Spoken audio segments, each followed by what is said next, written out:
All right. Welcome back to the live show.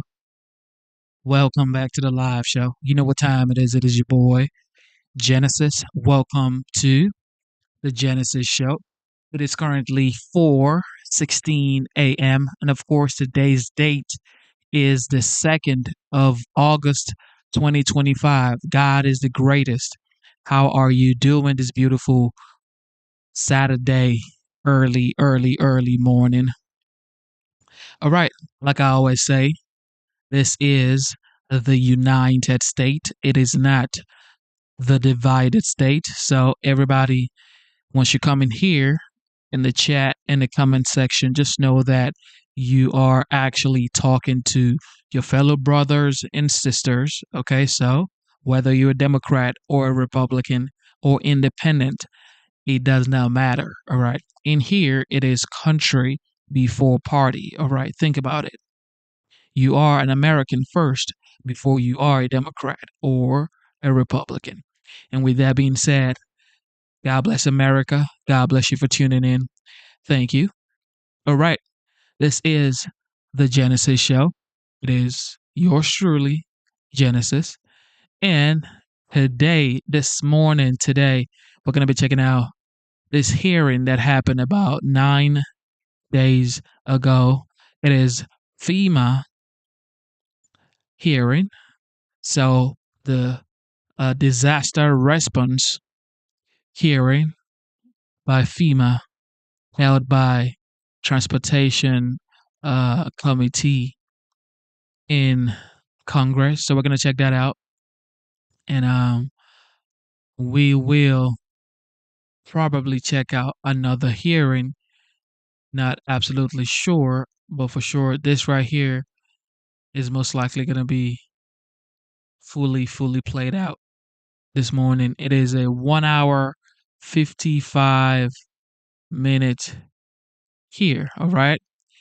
All right. Here we go. Sit back, relax, enjoy the show. I like playing hearings like this because uh, most Americans would like to listen to it, but maybe they don't have time to listen to it. So hopefully you're here and you are sort of enjoying the chat in the comment section, the back and forth, which is why we do this show, Freedom of Speech, here on the Genesis Show. Shout out to YouTube. Here we go. Be permitted to sit with the subcommittee at today's hearing and ask questions without objection. So ordered. As a reminder, if members wish to insert a document into the record, please also email it to documentsti@mail.house.gov. With that in mind, the chair asks unanimous consent to enter into the record letters from NAMIC and the Western Governors Association without objection. So ordered. The chair now recognizes himself for the purposes of an opening statement for 5 minutes. I begin by thanking our witness, Mr. Richardson, for being here today to discuss fixing the emergency management system and improving the Federal Emergency Management Agency's, or FEMA's, disaster response. Earlier this month, devastating flash floods hit Texas, causing a death toll of more than 130 people, including children, from a summer camp. The Coast Guard, FEMA, and other federal agencies assisted Texas in the search, rescue, and response. President Trump issued a major disaster declaration opening further federal assistance for disaster victims and to assist in the recovery. My condolences and prayers go to the people who have lost loved ones and to all affected by this disaster. It is unimaginable to those of us who have stood by and watched it. So far in 2025, there have been 20 disasters, resulting in major disaster declarations across 10 states. This does not account for emergency declarations and all the open disasters still on the books, going all the way back to Hurricane Katrina in 2005. I've said this before, I question the increasing role of the federal government in disasters, but when the federal government responds, it helps no one if assistance is slow, bureaucratic, and cumbersome. States should be the lead in preparing for, mitigating against, and responding to disasters. When the federal government does provide assistance, it should be fast, agile, and targeted in a way that's most effective. What I believe we can all agree on is this: 20 years from now, in 2045, we do not want to see congressional hearings asking why disasters that happen in 2025 are still open. The longer it takes for communities to rebuild, no matter who's paying, the higher the costs, and the more vulnerable those communities are to additional harm from other hazards. Over the years, Congress has passed reform after reform trying to fix FEMA and get federal disaster response to work effectively. Quite honestly, little seems to work or have been effective. Congress passes something intended to fix disaster response, but bureaucrats continue to complicate the law with added regulations. This makes the implementation and process more confusing. At times, it seems the process actually gets worse, not better.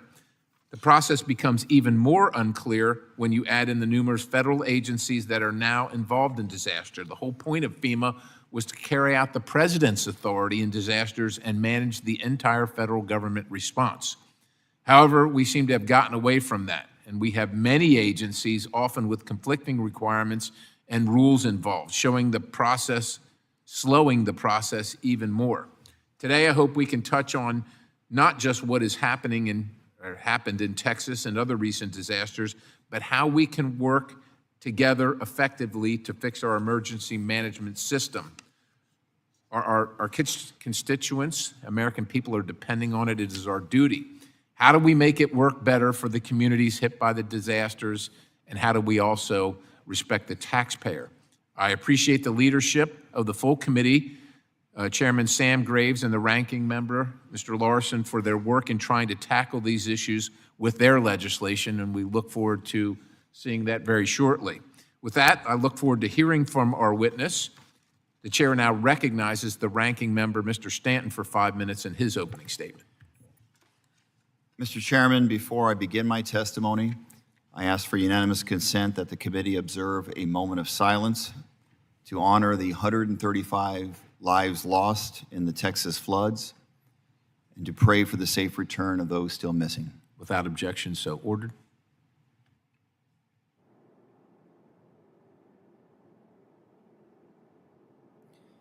Thank you, Mr. Chairman. For the sake of time, I ask unanimous consent to submit for the record news accounts corroborating the details I'm about to provide in my opening statement. Mr. Chairman, thank you for Without objection, so ordered. Mr. Chairman, thank you for holding this hearing and focusing our mission to the Federal Emergency Management Agency.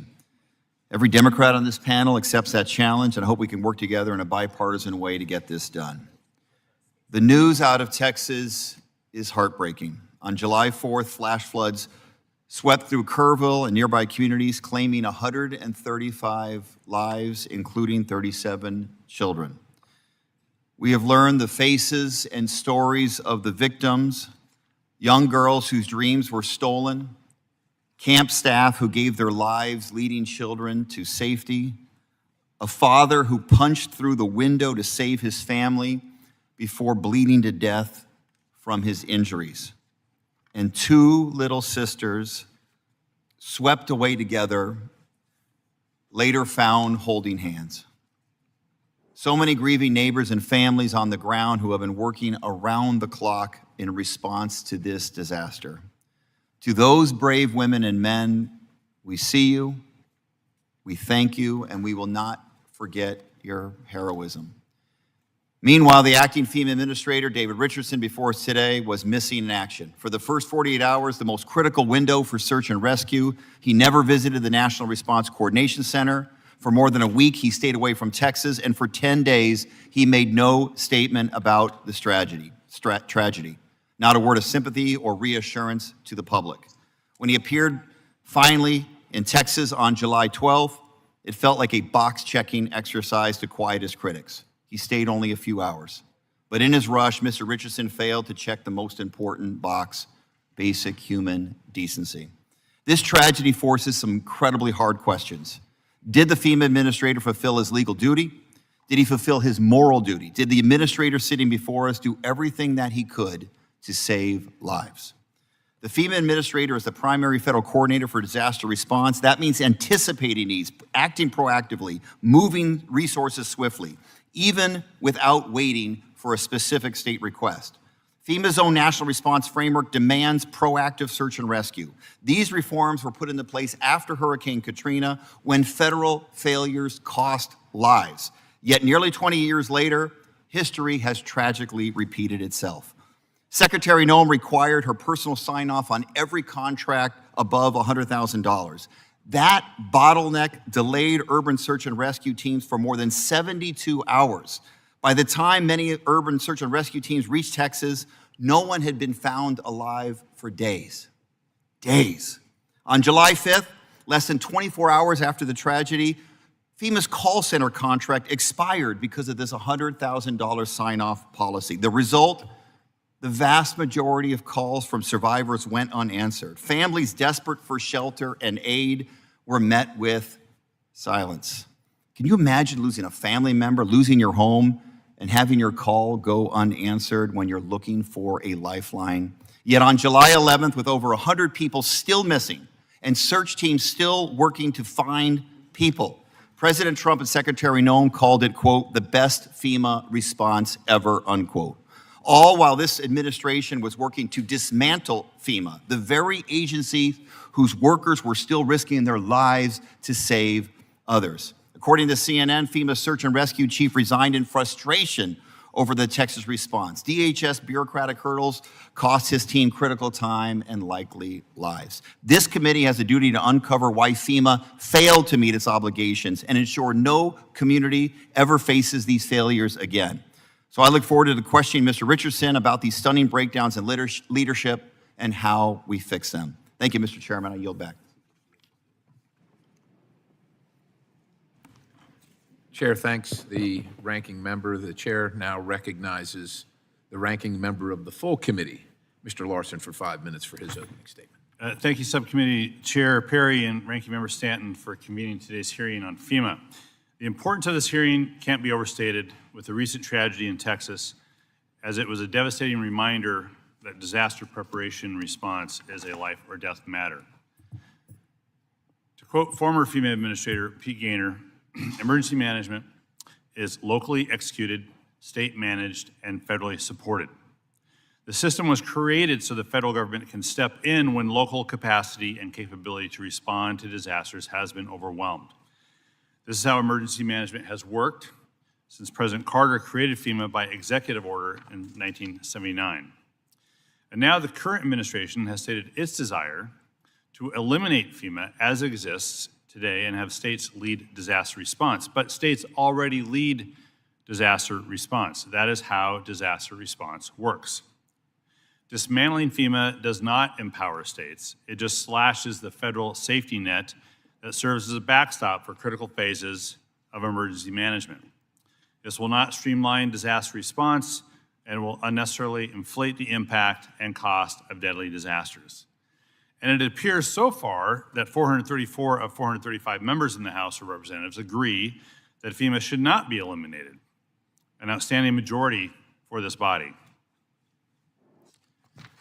Every congressional hearing on FEMA as well this year has concluded that FEMA should continue. And I expect that this hearing will reach the same conclusion. Now, despite clear congressional intent to the contrary, here are some of the actions the administration has taken to disrupt and dismantle FEMA since taking office. Allowing DOJ unlawful access to FEMA systems, including databases with disaster survivors' private information. Directed FEMA to eliminate all climate change-related activities and terminology. Fired 200 probationary workers and pressured over 2,000 more to quit or accept early retirement packages. Halted all FEMA work related to resilient building codes and construction standards. Stopped enforcement of the federal flood risk management standard, putting taxpayers back on the hook to rebuild infrastructure that is likely to flood again. Canceled FEMA's pre-disaster mitigation program, known as BRIC, despite clear evidence that these investments in mitigation pay for themselves many times over. Ignored statutory deadlines to facilitate FEMA disaster preparedness grants, mandated a wasteful and inefficient manual review of all grant disbursements, freezing over $100 billion in payments, ordered every grant and contract over $100,000 to be personally approved by Secretary Noem before disbursement, and ended door-to-door canvassing to help survivors register for federal aid after disasters. Now, the culmination of these efforts paint a scary picture. that this country is not ready for disaster season. In 2017, Hurricanes Harvey, Irma, and Maria stretched the system. A similar hurricane season this year would break the system. So after reading your testimony, Mr. Richardson, I'm glad to hear that we both agree that FEMA should exist.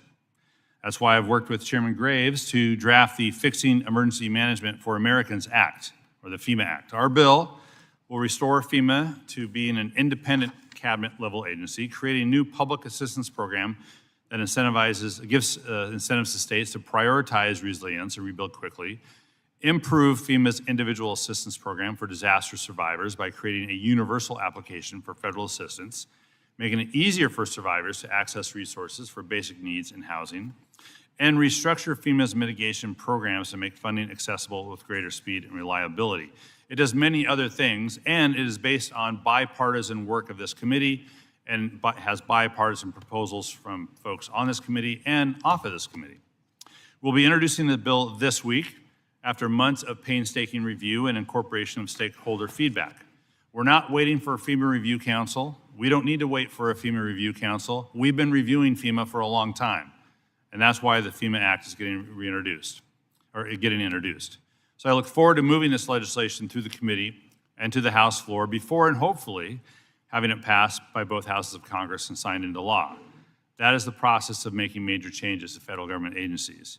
Today, we're going to have a serious discussion on the current state of the nation's disaster readiness posture, and there will be some tough questions, Mr. Richardson, but please don't think we're asking them because we want you or FEMA to fail. We want you and FEMA to succeed. We desperately want and need you to succeed so Americans are safe from disasters. So thank you for being here. I look forward to your testimony and yield back. Chair thanks the ranking member. The chair now welcomes our witness, Mr. Richardson, and thank you, sir, for being here. Briefly, I'd like to take a moment to explain our lighting system for our witness and for everybody else in the room, in case you're wondering. There are 3 lights in front of you. Green means go, yellow means you're running out of time, and red means to conclude your remarks. I would also encourage you just to make yourself familiar with where the microphone switch is, and have the mic up to your mouth so we can hear you.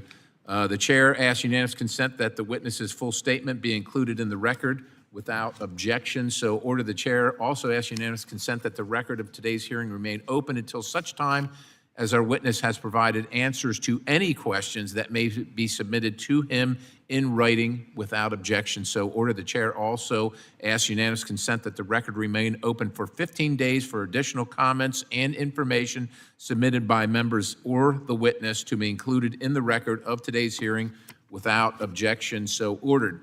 As your written testimony has been made part of the record, sir, the subcommittee asks that you limit your oral remarks to 5 minutes.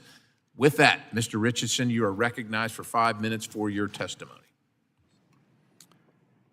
Chairman Perry, Ranking Member Stanton, Mr. Larson, and members of the subcommittee, thank you for the opportunity to testify today. I am the senior official performing the duties of the administrator of FEMA. Before I go on, I'd be remiss if I didn't recognize the tragic loss of life in New Mexico and Texas after the recent flooding. I was on the ground in Kerr County and saw the devastation firsthand. I'm a father, and my heart sank when I heard so many children perished in Texas. My heart goes out to all of those who have lost loved ones. That said, I'm honored to be asked by Secretary Noem to assume my current position at FEMA as we work to implement President Trump's vision of ensuring the American people get immediate, effective, and impartial disaster response and recovery.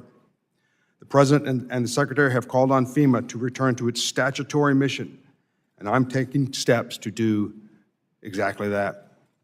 Consistent with their guidance, I have conducted a thorough mission analysis of FEMA and directed the agency to focus on 3 initial operational priorities: safeguarding the American people, return primacy to the states, and strengthen state, local, tribal, and territorial capability to respond and recover from disasters. First, FEMA must refocus on survivor-centric response and recovery. FEMA needs to remove cumbersome processes for quicker recovery so Americans return to their homes and communities and rebuild faster.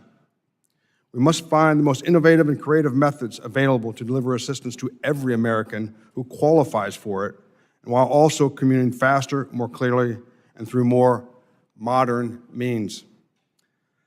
Second, FEMA needs to return to a model where disaster response and recovery are locally led and state managed, with federal support available when needed. As the President has said, sometimes FEMA gets in the way. FEMA should never get in the way. The original intent of FEMA was to help state, local, tribal, and territorial partners build their disaster resilience, response, and recovery capabilities, and to provide resources when they are overwhelmed by the scope of the disaster. FEMA has lost sight of its original intent, but under the leadership of the President and the Secretary, we are returning to this mission focus. Moving forward, we will continue to encourage increased state and local investment and ownership of disaster activities. By doing so, we will be better postured to eliminate processes that create delays, backlogs, and survivor frustration, while also increasing coordination with state and local officials. And third, we must bolster our partners' operational readiness to support our homeland for the risk of today as well as the threats of tomorrow. This means returning authority and responsibility to the states and improving our programs and leveraging technology to deliver that support that communities and survivors need when they need it. The more we build our partners' resilience, the more prepared our nation will be. By emphasizing these operational priorities, we have narrowed FEMA's focus to what it should have been all along, making sure that resources are brought to bear to help communities on their worst day. We are focused on cutting through red tape and ensuring that when federal assistance is warranted, we deliver assistance to survivors rapidly, regardless of the political affiliation, race, or creed.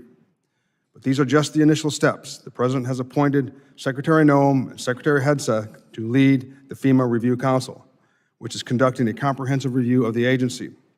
The Council is dedicated to reimagining, not just reforming FEMA. To that end, I will ensure that FEMA is fully cooperative with the Review Council. We respect the independence of the Council's review and will welcome its recommendations. I am confident that the Council will offer the President actionable recommendations for a more efficient federal disaster response, which is refocused on serving Americans during their darkest days. Additionally, the President has issued several executive orders to streamline government, and Secretary Noem and I are committed to ensuring that those executive orders are carried out both in letter and spirit. Finally, I am a longtime public servant. I served in the United States Marine Corps as a ground combat officer, leading Marines in deployments to Afghanistan, Iraq, Africa, and FEMA. And before FEMA, I served as the Assistant Secretary for DHS's Countering Weapons of Mass Destruction twice. As long as I am in this role, I will ensure FEMA remains singularly focused on the core mission.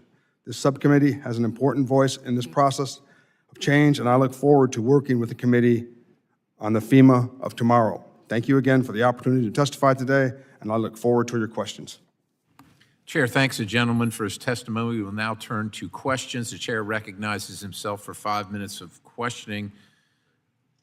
Mr. Richardson, last week members received a briefing from the Federal Emergency Management Agency, the Coast Guard, and the Army Corps of Engineers on the ongoing response to the Texas floods. And I know we're still in the response mode with over 130 fatalities and 100 people still missing tragically. However, we do not know when the next disaster is going to happen. And so I know that we're looking for after-action reports, but I think I need to turn to some of the questioning, or at least a testimony today, because it countervails what we heard yesterday or last week directly from FEMA, from Mr. Turi, when I asked him particularly about response times to the call center. Now, we understand from Mr. Turi that when there is a disaster occurring, that disaster is the one that receives precedence. So you might be getting calls into the call center from across the country, but the ones outside the disaster response area are put kind of behind the ones that are a priority, which is the disaster that's occurring now. And in that case, wait times were significantly reduced based on what we're hearing from the ranking member here. And look, we just want to have the correct information. We don't want to say that anybody is distorting the truth, but we got to make decisions on the correct information. So the information we got from Mr. Turi countervails what we're hearing right here in the committee today. And so I'm hoping you can elucidate us as to what you know about the call center response time. We also know that people from around the country that call and don't receive an immediate pickup from the call center hang up, but those are still counted as calls into the response center, and they're aggregated into the response time. So can you, as well, we also heard that FEMA did not receive a request from the state until Monday. So there was no request prior to Monday for FEMA to get involved in the disaster response recovery effort. And so I'd like you to elucidate, if you could, any of that information that we received from Mr. Turi last week. So thank you for your question, Chairman Perry. First, to the call center. So anytime that there is a disaster, we surge support to the call center to address those calls. And that's what we did. And so the disaster happened on Friday, and then there was Saturday and Sunday. And for most people, they don't call into the call center over the weekend. They would call in on the Monday. And indeed, we had the surge support available all weekend, and when they came in on Monday, of course, there was a surge. Now, as Mr. Turi very likely told you, all calls were answered within 3 minutes, and no call, or in 3 minutes, and no calls beyond 10 minutes. So it's from 3 to 10 minutes. And the vast majority of phone calls were answered, and the questions were addressed. Now, regarding I think the next part of the question is the support on the ground in Texas on, you said Monday, correct? Well, that's what we understand from Yes. Mr. Turi is when FEMA received the request from the state of Texas. FEMA doesn't go unrequested, as the federal government. That's correct. The requirement is to wait for the state to request and then be prepared to respond. So Texas, first of all, on the deck in Texas on the 4th of July, there was a national urban search and request team. We have 28 of those teams all over the country. One of them is in Texas. So in College Station, Texas, that FEMA-funded, FEMA-trained, and FEMA-equipped asset was already on the deck on 4 July. And there was also a federal coordinating officer at the EOC, Emergency Operations Center, in Austin. And regarding the request on Monday, that is correct. So the disaster declaration didn't come in until Sunday, and then Monday they requested, and the support was there within 24 hours. Within 24 hours, is there a standard by which is set for FEMA on the response time? Is 24 hours? It seems, from my standpoint, that seems like a long time to wait. So just tell me if there's a standard. When we had a medevac call in Iraq, as the commander of the task force, if the aircraft wasn't airborne within 8 minutes of the call, it was a call directly to the Secretary of Defense. What is the response time, if you know, required for FEMA on such a response? Thank you for the question. Once again, they get there as quickly as possible. Those two teams came from, I believe it was Tennessee, it was Missouri and Colorado, and they get there as soon as they possible because they've got to move. I understand, but so my time has expired, but is there a minimum response time? I'm just asking for purposes of trying to make things better. So does FEMA have a minimum response time once the request is made to respond, like within an hour or within 24 hours? Or what's Well, they respond immediately, and they, as soon as they get the word, they move. So they respond But there's no immediately. requirement that you know of? There's no requirement? They get there as fast as possible. I don't know if there's an hour number, but they Okay. get there as fast as If they you could possibly get back to the committee with that information, that would be helpful. With that, my time has expired, and the chair now recognizes the ranking member, Mr. Representative Stanton from Arizona. Thank you very much, Mr. Chairman. I, too, was at the briefing that you were at, and it sounds like you and I share our disappointment in FEMA staff for pointing the finger at Governor Abbott and blaming Governor Abbott and his team for a late request for urban search and rescue help in this horrible disaster. But as Mr. Richardson, I'm sure, knows, Under federal law, under the National Response Framework, FEMA does not wait for a request from the local government. Under the National Response Framework, federal law requires FEMA to anticipate the needs of states in disasters, to coordinate proactively, and not to wait on the state's request for positioning resources. Mr. Richardson, were you aware that this is federal law for you to act proactively and not to wait for a request from Governor Abbott to pre-position resources? Thank you for the question, Mr. Stanton. The capability indeed was pre-positioned, and that's why I mentioned Texas Task Force 1. It was pre-positioned in Texas and ready to go. Once again, that's a federally trained, federally equipped, and they were. Mr. Richardson, I got to cut you off because I have a short time. You need to talk to your staff because your staff was pointing the finger at Governor Abbott and say the lack of urban search and rescue proactivity was based upon a late request from the governor's office. My belief, and it sounds like your belief, is that the requirement for you as the FEMA administrator is to anticipate, in light of the weather reports and how bad it was going to be, was to pre-position those urban search and rescue folks in advance. And I believe that FEMA has failed in that mission because there could have been a lot more urban search and rescue there later. They weren't there until 72 hours after the tragic incident. How many times have you met with President Trump since you've assumed this role? I have not met with President Trump. How many times have you spoken with President Trump one-on-one in your current capacity? I correspond with the president on a regular basis. Where were you on July 4th and July 5th of this year? On July 4th, I was on vacation. When did you return from your vacation? I returned the next day. So on July 5th, you returned to Washington, D.C.? I spent the entire vacation in my vehicle speaking on my phone to either the state of Texas or DHS, coordinating for the events in Texas. Were you on the first plane back to Washington then from your vacation?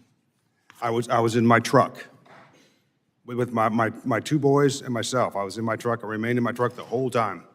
When did you first learn of Secretary Noem's $100,000 sign-off policy, and did you warn her or anyone at DHS about the potential for delays in FEMA's ability to respond as a result of that policy? The Secretary signs anything that comes across her desk nearly immediately without undue delay. And I never had a concern about the $100,000 memo, never concerned me. I've never seen it cause any undue delay. The $100,000 sign-off policy did not delay your ability to proactively put forward resources, urban search and rescue resources in place as soon as you knew about how bad the flood was.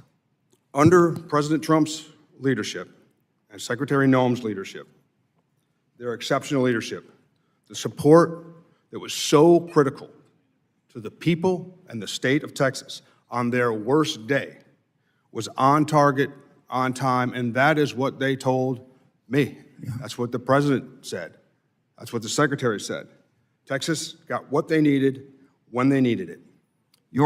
So your lack of visibility in the hours and days and even week after this horrific flood that cost so many lives is shocking. Secretary Noem was very present. You were not. Did President Trump, Secretary Noem, or any official at the White House direct you to stand down during this crisis?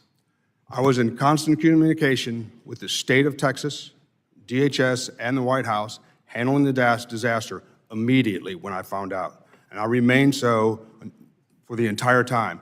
Constant communication with the emergency manager in the state of Texas, NIMKID, as well as Region 6, as well as communication with the White House and Secretary Noem. I was on full duty, full time. Mr. Richardson, you were nowhere near Texas at the critical moments in the search and rescue, and you did not even show your face for more than a week after the flood. You are the administrator of this critical agency. You're the leader, but you did not lead as you are required to by federal law. But worse, you seem uninterested to learn what went wrong and how to respond better. Do the victims and survivors in Texas deserve an apology? What happened in Texas was an absolute tragedy. It's hard to fathom. I went to Texas. I flew over. It was an absolute tragedy. My heart goes out to the people in Texas. Yeah, I know that there was... That was intended as a yes or no question, and I'll appropriately take that as a no. Mr. Chairman, this wasn't just incompetence. It wasn't just indifference. It was both.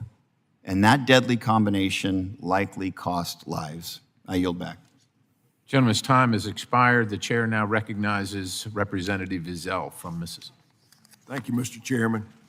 And thank you, Mr. Richards, for being here, and thank you for meeting with me earlier last week. We discussed numerous FEMA issues the other day. For years, the agency has struggled to respond effectively to disasters, both before and after they occur. A couple of months ago, one of the county managers from North Carolina testified before this subcommittee and reflected on the fact that FEMA did not even pick up the phone when tragedy struck. Within my own district, as we've discussed projects that still linger after Katrina, we're coming up on the 20th anniversary next month. 20 years after the deadly hurricane, my office is still battling with FEMA over issues from that hurricane. Mr. Richardson, what measures is FEMA taking to finally close out the Katrina projects? There's a great emphasis on closing out the FEMA projects. It's one of my discoveries during the full mission analysis at FEMA that we have a long ways to go on closing out all the open disasters. In fact, just this morning, I was briefed on the open disasters, and that's one of the challenges we find with FEMA, that it's there's too many bureaucratic processes in the place for closing out the disasters. You gonna work on cutting out some of those bureaucratic issues? Indeed, I am, sir, and I would be glad to collaborate with you, come see you, and talk you through how we're doing that. Thank you. Kind of switching gears here just a minute. Last Congress, I asked Administrator Criswell to consider the flood maps provided by locals in my state. I am encouraged by the positive feedback from that, and I want to continue on with conversations about that between FEMA and the stakeholders in Mississippi. A more informed consumer base armed with clear signals about their flood risk would lead to a better insurance participation, stronger risk pools, and encourage flood mitigation investments that reduce flood insurance premiums and help the taxpayer. How is FEMA modernizing NFIP to meet the need for property level risk flood management? So the National Flood Insurance is a challenge. The floods are the most damaging disaster that we have, and that's that costs billions of dollars a year. So what I can say is that we are looking at ways to modernize, and I don't want to get ahead of the FEMA Council, because I know that the FEMA Council is also looking at ways to modernize the flood insurance program so that we can all benefit from it. Right now, as I mentioned, it's very expensive, but we always pay out the premiums at FEMA. Thank you. Mr. Richardson, many states depend on preparedness grants for approaching disasters. Currently, we are in hurricane season, as you well know, and these grants are vital for preparation and mitigation. Mr. Chairman, I request to submit for the record a letter from Representative Davidson and Representative Landsman to Secretary Noem and Mr. Richardson. Without objection, so ordered. Mr. Richardson, can we expect the notices of funding opportunities for FY25 grants to be released?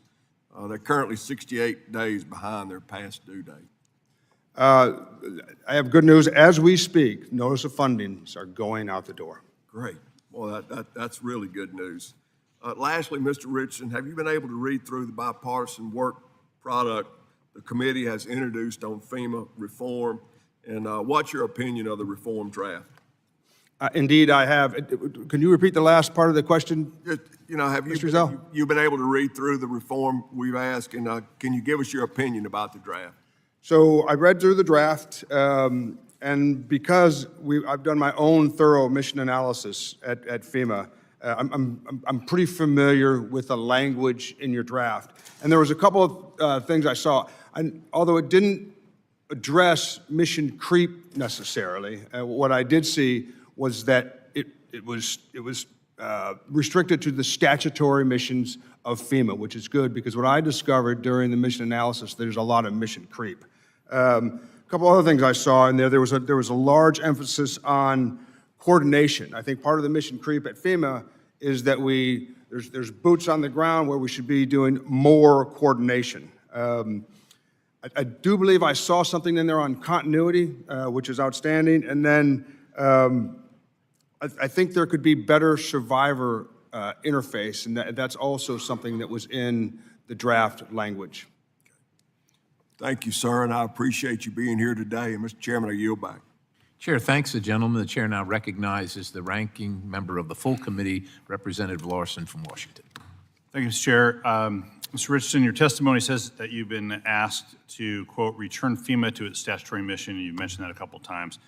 So I have a list here compiled by the Congressional Research Service of the 518 actions that the law mandates FEMA needs to do. And currently, FEMA doesn't follow all these laws. It's 518 statutory missions. This is kind of a crazy question, but can you commit today that you'll fulfill the promise in your testimony to return FEMA to its statutory mission and implement all the mandates in this list? So the answer is, we did our own mission analysis at FEMA, which comes up with not far from the statutory tasks that you have there. And what we did, and I can commit to, is that we developed 8 mission essential tasks that we have to do by statute. We've only done the initial analysis, but what I can commit to is we, until otherwise directed, will continue to carry out the mission essential tasks for the Federal Emergency Management Well, I think it's fair to say that there are probably 8 categories of missions. I don't think FEMA only does 8 things, and I think that what these 518 actions that are in law says FEMA has to do that are your mandates are worth going over. So I want to be sure we enter this in the record, Mr. Chair. Mr. Chair, I'll take care of it. The next thing I want to ask is, you noted that the original... Without objection, sir.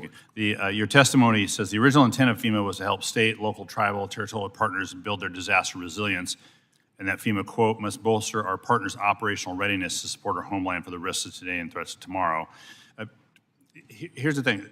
There are 3 really kind of basic 3 missions of FEMA: pre-disaster mitigation, immediate response, and recovery. It sounds to me like the administration really wants to do response and recovery, and leave sort of the preparation to lower the damage from disasters, leave that to state and local governments. That is the pre-disaster mitigation bit, which is why the administration canceled billions of dollars in BRIC money, Building Resilient Infrastructure and Communities money, and pulled that back. But it does seem that you aren't helping communities prepare for their worst day if we are not helping them, if we're not including in the recovery bit the ability to build for that worst day, so the impact of the worst day is less than it could have been. And that is pre-disaster mitigation assistance. I'm thinking specifically of a lot of things in my state. One in particular, the $85 million grant that was 4 years in the making for the county of Grays Harbor. I can get the details on it. But this is not a county that is going to find $85 million under, in the couch cushions to be able to do that work. And there are places all over the country that need federal assistance for pre-disaster mitigation in order to prepare for the likelihood that something's coming in the future. Could be floods in my area, could be earthquakes in my area, could be wildfires and so on. But the administration is sort of saying, no, states and locals, you need to do that when they don't have the money to do that. We're the backstop. We need to be helping states and locals prepare for this and paying for this with appropriate review so that the disaster we respond to is less than it could have been. And so, I mean, do you think that FEMA has no responsibility to help local governments and state governments prepare for that worst day? Because that's what it sounds like. What I think is that, I believe you're referring to mitigation, correct? Yeah. Okay. Yeah. What I believe and what FEMA believes is mitigation is very important. And I think you know what the return on investment for Absolutely. 7 to 1 or something. mitigation. It's like, 7 to 1 or 6 to 1, I don't really remember. However, under Secretary Noem's outstanding leadership, as well as the President's outstanding leadership, what FEMA is responsible to ensure there is proper oversight of the grant funding for mitigation. Well, here's the point on that, and I appreciate that. I don't think their leadership's been outstanding on that, and that's my job to be critical and to be complimentary when both circumstances avail themselves to that. But on pre-disaster mitigation, on helping communities prepare, I don't think they've done outstanding leadership. They've actually cut the money to zero to help our state and local governments prepare for that worst day, so the worst day is less than it would have been. And we may not have been specific in the FEMA Act to include that. We're looking at changes to make as part of the FEMA Act. It doesn't mean we're against disaster mitigation assistance, because we already have that. What you're all choosing to do is to not do what you can do. Now, the law doesn't say you have to fund the BRIC program. It authorizes you to fund the BRIC program, DRF, but not funding the BRIC program is actually making the worst day the actual really the worst day, as opposed to investing in ensuring the worst day is less than it could have been. I just really got to hit home on that, and we're really going to push hard on you all, the administration, so that their leadership can be outstanding. I want it to be outstanding. I don't think it is right now. I'll yield back. Gentleman's time has expired. The chair now recognizes Representative Kennedy. Thank you, Mr. Chair. Thank you, Mr. Richardson, for being here. I wanted to start off with a disaster that's unfolding in the state of Utah right now, a fire that currently is, the Deer Creek fire has burned more than 17,000 acres, and we have over 580 firefighters and personnel on the line right now in the state of Utah. There's helicopters, dozers, and engines that are backing up these individuals trying to help with that. But I want to recognize their courage and thank FEMA for stepping in to help early with a fire management assistant grant. That's really important to us, and that federal support actually can make all the difference as we deal with the wildfires, not only in the state of Utah, but throughout the West. That said, serious challenges remain. In 2024, Utah expected to spend $12 million on wildfire suppression, and instead, we spent $28 million by late August. And FMAG reimbursements from previous fire seasons are still delayed for us, leaving the state to front the costs. Thanks to your leadership and the Utah State Legislature, we're now operating with a unified wildfire suppression fund that supports prevention and post-fire recovery. It's a forward-looking state-led model that gives Utah the flexibility to act quickly and invest wisely. Utah needs federal partners who help us move faster, not slow us down in these circumstances. I have a few questions regarding that. So the first question is, working with the Utah Legislature, we've got this wildfire suppression fund that is designed to manage all phases before, during, and after the fire. How is FEMA supporting that kind of state-led model, especially for major incidents like the Deer Creek fire and smaller fires like Amelia and Rye Draw? Thank you for your question. So the way we manage that is not only through FEMA, but also through the FEMA, the regional administrator, and they work very closely with the states on those issues. I am very aware, my heart goes out to the people of Nevada of the fires. I get briefed on that nearly every day, so I see them. And so that's kind of how we handle that normally at the regional level. And the regional managers, they'll contact me, we're in close communication, and we work through any issues that happen. But no, that generally happens at the regional level, which is it's how it should be, because that is the closest to the state. Good, thank you very much for that. As to these reimbursements, the assistance grants reimbursements, Utah is still waiting for FMAG payments from past fire seasons. What is FEMA doing to speed that up to help these states that have spent a lot of money to suppress these wildfires, often that are on federal lands? So you're asking me how we're speeding up the FMAG process?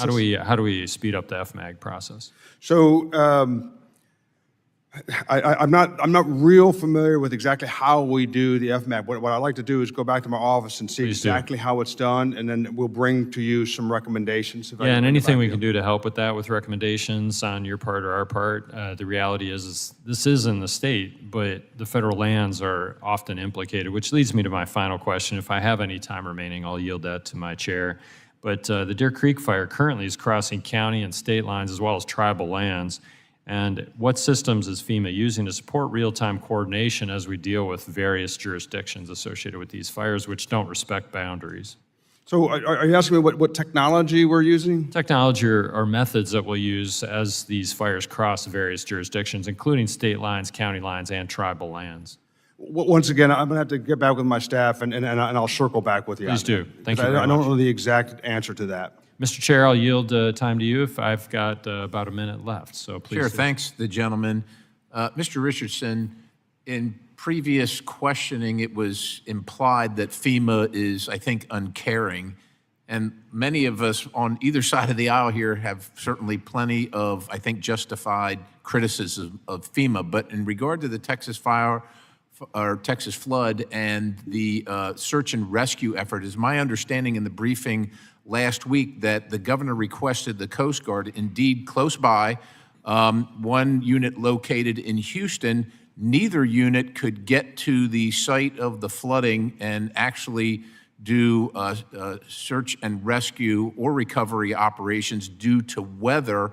And as a matter of fact, one of the members of the Coast Guard has been highly decorated for his actions on the ground there. Can you, look, like I said, we just want to make sure that we level set here and we understand what happened, what FEMA's role was, what FEMA was prepared for, but what was actually used by the governor. If FEMA was stationed on site, but the governor didn't want FEMA there because he wanted to use the Coast Guard because of a pre-existing relationship or because of capability or location, that's important to know now. Can you provide or shed any light on that issue? Definitely, and thank you for the question. So let's back up. So from the second that I found out about the horrible disaster in Texas, what I was doing was coordinating, okay, from where I was coordinating to ensure that these assets were being applied to the disaster.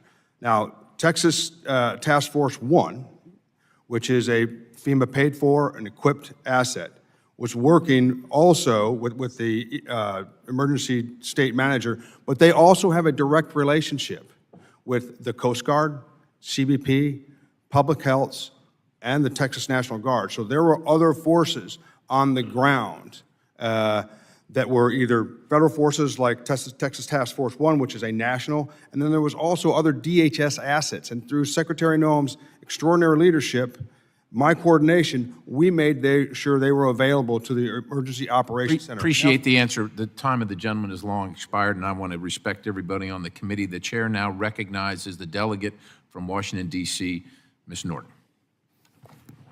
Thank you, Mr. Chairman. Mr. Richardson, the Potomac River is the only source of drinking water for the nation's capital, which I represent.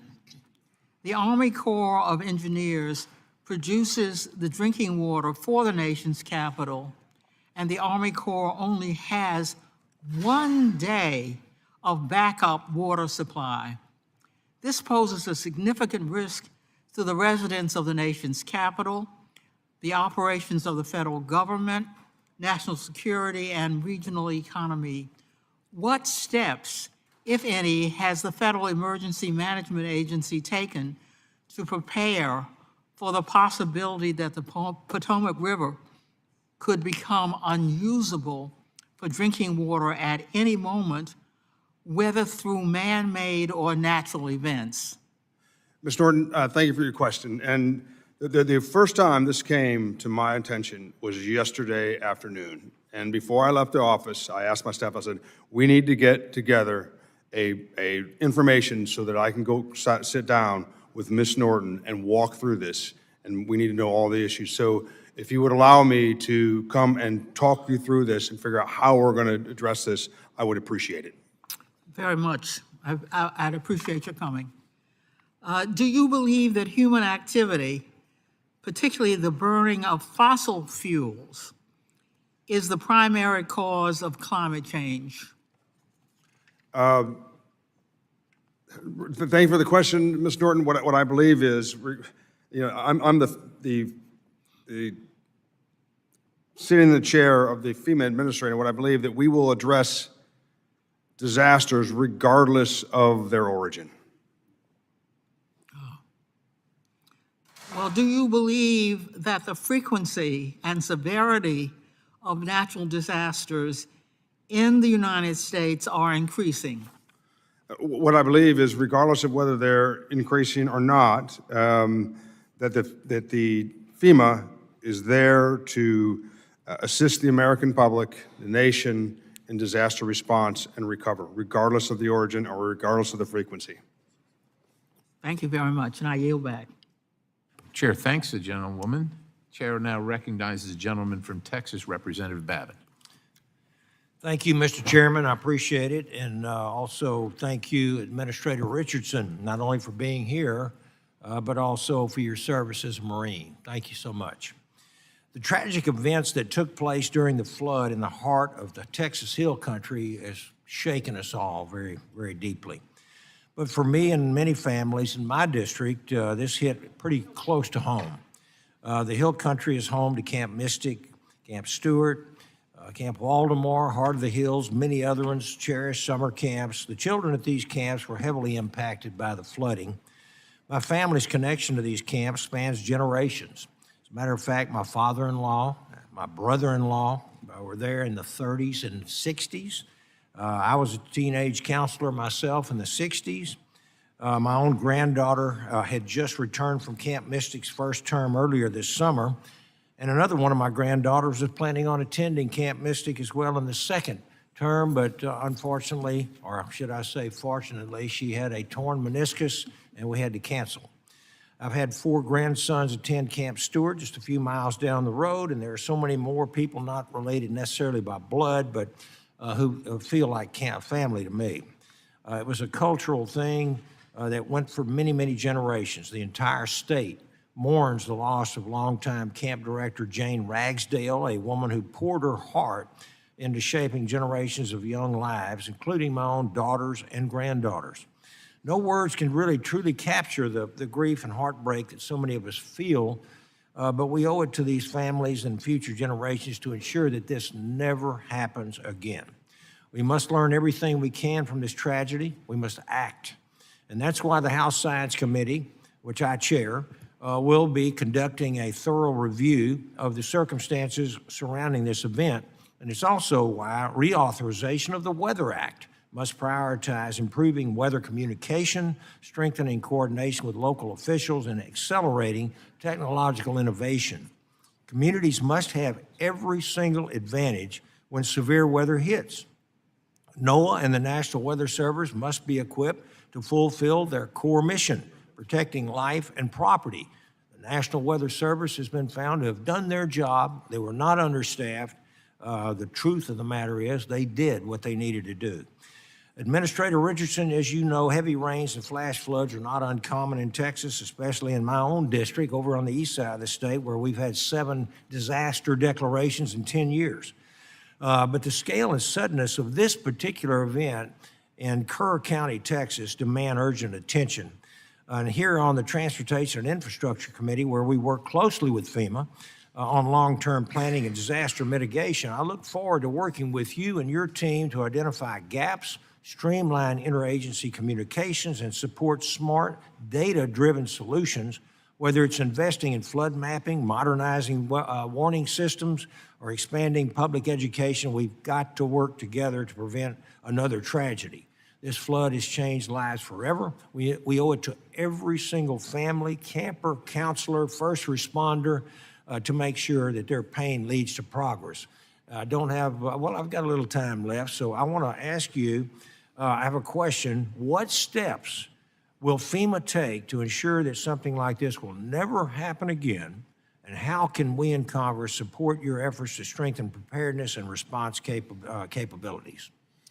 Thank you for your question. Yes, sir. So, once again, the events in Texas, the tragic, I mean, we've all heard, descriptions of it, seen descriptions of it, was absolutely horrible, and our hearts go out to the great state of Texas and all the people. I've got 2 boys, and when I flew over the Guadalupe River and saw Camp Mystic, my heart, which had already sunk further. So, and this is how we kind of work this. This is locally led, state managed, and federally supported. So what we do is we work as closely as we can with the emergency managers in Texas and the local communities, and through mitigation grants and resilience and those type of efforts, we work with them to build the best emergency management system we can have. And as you saw in Texas, under the Secretary's leadership and the President's leadership, it worked very, very well. Under NIMKID's guidance, that's a model of how it works. And I can tell you that Texas is in good hands, and we want to use Texas as a model for how it's done. I spoke to, immediately when I found about the disaster, I was on the phone Friday, Saturday, and Sunday, almost constantly speaking to NIMKID, the region, and that crew there, and that's why that was the partnership between FEMA and the state and the local was the reason why that was handled so well, and why, although it's a tragedy, it was a model for how to respond to a disaster. Okay. Gentleman's time has expired. Thank you, Mr. Chairman. I yield Chair back. thanks the gentleman. The chair now recognizes Representative Friedman from California. Thank you, Mr. Richardson, for being here today. I represent parts of Los Angeles, which of course was devastated by huge mega fires recently. Very appreciative of FEMA's efforts on the ground. What we've discovered is that currently FEMA bars providing assistance to disaster victims who've received individual charitable donations, like through their church or through a GoFundMe page. They're finding that FEMA is deducting that amount. So I introduced a bill, Don't Penalize Victims Act, to ensure that charitable donations are not considered a duplication of benefits by FEMA. People aren't raising money to give it to FEMA, they're raising money to give it to victims to help them rebuild their lives. I would like you to say that you're willing to work with us on this and that you will support these efforts as they move forward. I would be glad to work you. What I like to say, there should be no politics in emergency management. I would be glad to work with you and glad to look into it. Thank you. Now, I'd like to continue on some of the questions that have been asked about FEMA's response to the horrific flooding in Texas. And as a mom whose daughter has gone to Girl Scout camp and been up in wild areas, that whole incident really broke my heart. So my heart goes out to everybody in Texas that was affected. The New York Times reported last week that on July 7th, 3 days into the emergency response effort, FEMA call centers responded to less than 20% of the calls coming in from disaster victims for help. That means more than 4 out of 5 calls went unanswered. And I can just imagine the frustration of people looking for loved ones, dealing with damage, dealing with incredible tragedy to find out that their government just wasn't answering the phone.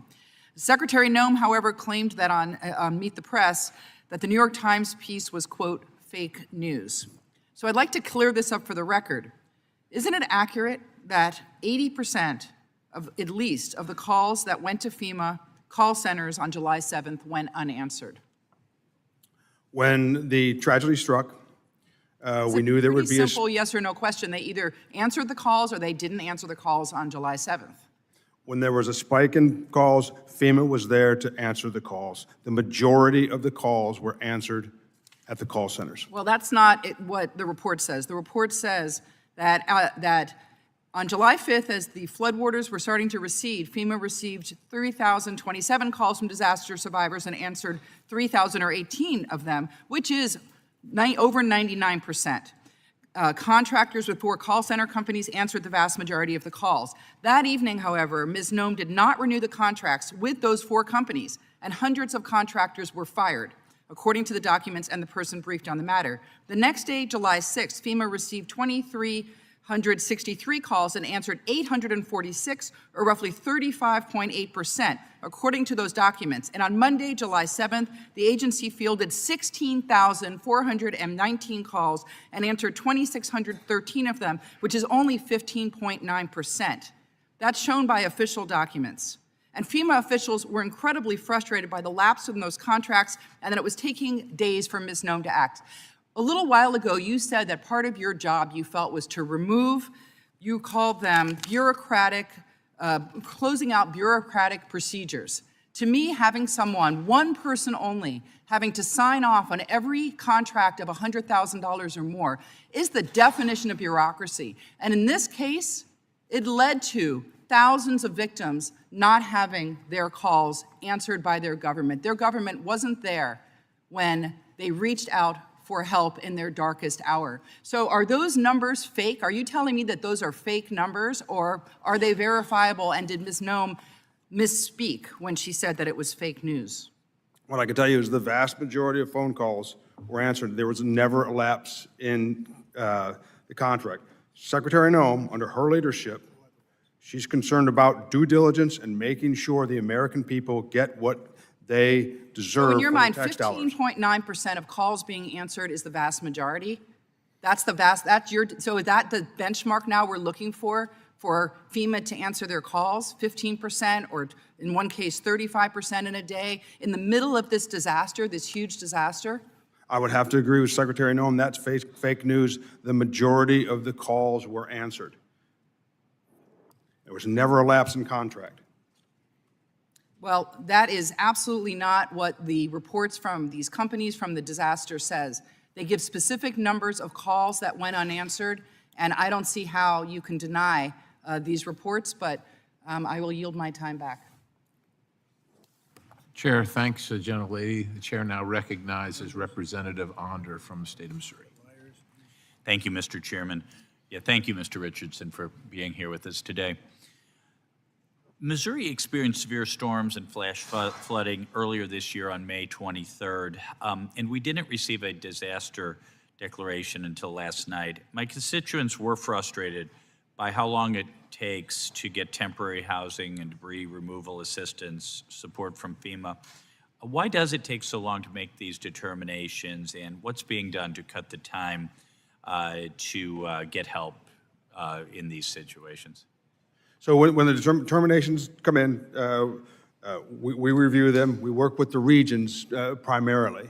As far as specifics of each one of the declarations, I would like to get back to you, and I'll go back home, I'll look into it, I'll figure it out, and I'll come back to you and give you any specific details, because I think you're looking for specific information on a certain declaration, correct? Yeah, or what is the process of issuing these declarations? The declarations come in, there's a set of criteria, and then we make a recommendation on that criteria. Once again, it's eligibility based, so there's criteria, and we have to take a look at the criteria and make sure. For example, from the first second I found out about the horrific events in Texas, I got on the phone, I was speaking to the emergency manager there, and we were talking about how the declaration was going to come in, how it was going to be crafted. So there's some pre-work that's done right in the middle of the disaster normally, and then there's some administrative work that needs to be done at the regional level,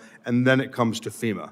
So, but it's normally worked out very early if they meet the criteria or not, because we all kind of have a pretty good idea what it is, and then we got to get it down on paper.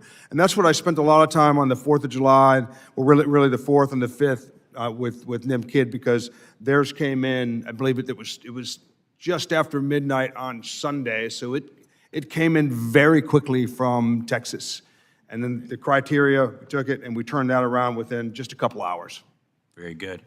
And you emphasize the need to cut red tape and remove cumbersome processes to speed up disaster recovery. Can you walk us through specific internal FEMA policies or procedures that you have streamlined to speed up delivery of assistance? Yeah, so one of the things that I recognized immediately, and part of it was from being the Assistant Secretary at CWMD prior, part of it was doing mission analysis. What I discovered is there were 3 or 4 contract shops around FEMA. So we consolidated that, okay? Because that makes it a lot faster. If you consolidate, you've got the same people, you're keeping track. And then the other thing we do is we make sure that We've got a team that tees those contracts up for me to sign, and we have certain ones that have to come to me. So what we've done is we've reduced the number of hands, so to speak, that touch those. We also consolidated so we know where they all are all exactly. So it's actually working pretty good now, and that's what we've done. And you've said that FEMA needs to return primacy to the states. For states like Missouri, what would that look like? What kind of shift in operational authority and flexibility to state and local managers might we see? Well, it wouldn't necessarily be, it probably has to do more with training and coordination. So the coordination is the key piece, how the coordination is done. One of the challenges that FEMA has is when the region comes into the state, even though we run TTXs all the time, I think I was involved in at least 7 or 8 TTXs all the way from Guam to the Virgin Islands. And one of the things I talked to the folks in the after action about was what gaps in capability they had. So if the states can become, adept at identifying their gaps, and if they can communicate that to the region, that is part of it. So they know what their shortfalls are. They've pre-identified them so that we can pre-position assets. That's the key. And once again, states like Texas are kind of a model, and they did that very well, as demonstrated in the events of the flood. Very good. Thank you. I yield back. Chair thanks the gentleman. The chair now recognizes Representative Figures. Thank you, Mr. Chair, and thank you, Mr. Richardson, for being here with us today. I represent the 2nd Congressional District of Alabama, which begins in Mobile. It's where I'm from, where I was born, where I was raised. And with the exception of probably Congressman Ezell, I don't know, from Mississippi, I don't know that there's another member on this committee that's actually been through more FEMA-responded disasters from hurricanes throughout the entirety of my life. So it's important to me that FEMA is ready, is prepared, because it's not a matter of if we get hit by a hurricane, it's a matter of when we get hit and how severe the damage will be and what FEMA's role will have to be in responding to that. We are approaching the 20-year anniversary of Katrina, and a lot of focus on Katrina is on New Orleans, but there was an entire realm of the east side of that storm that decimated parts of Mississippi and Alabama as well. And so this is a time where people are focused on some negative history as it relates to FEMA and FEMA's response. And as I sit here, the question that I just have to ask, because if we get hit by a hurricane or when we get hit by a hurricane, and fortunately there's not a bad response, but if there is a bad response from FEMA, I don't want to sit here and the answer is I'm sorry. I don't want you to be sorry. I want you to be careful. I want you to be prepared. I want you to be ready. So in light of what just happened in Texas, where a family of 5 from Mobile, a grandfather, a grandmother, their son, his wife, and their 5-year-old daughter were camping there in the hill country, and all of them, with the exception of their son, died. And so this is something that is resonating in my district right now. And I'm in no way insinuating that was FEMA's fault, but what lessons have you learned in the response to Texas that you will apply going forward, particularly through this hurricane season? Thank you for your question. So a lesson learned from Texas and is essentially how Texas had forces pre-positioned. For example, there are 28 national urban SAR units. One of them was in Texas. And it's not that it's a lesson learned, but what we did is we confirmed how effective that is. And under Secretary Noem's leadership, we also confirmed how effective it was for the Emergency Operations Center in Texas to be able to communicate with CBP as well as Coast Guard. So all those DHS assets were already there. So pre-positioning is something that we've confirmed is a solid practice. And I think one of my lessons learned, and I think this is an important one, Obviously, communication. Nimkid and I were in communication. I was in communication with Secretary Noem, coordination, pre-positioning, planning. But the lesson that I particularly learned was personal relationships. I had come to know the emergency manager in Texas, Nimkid, and it helped a lot. From the second I heard about the disaster, Well, I Nim don't and want to cut began you off, but I want to preserve my time. But is there anything you think FEMA did wrong in its response to the Texas floods that we can rectify and do differently next time?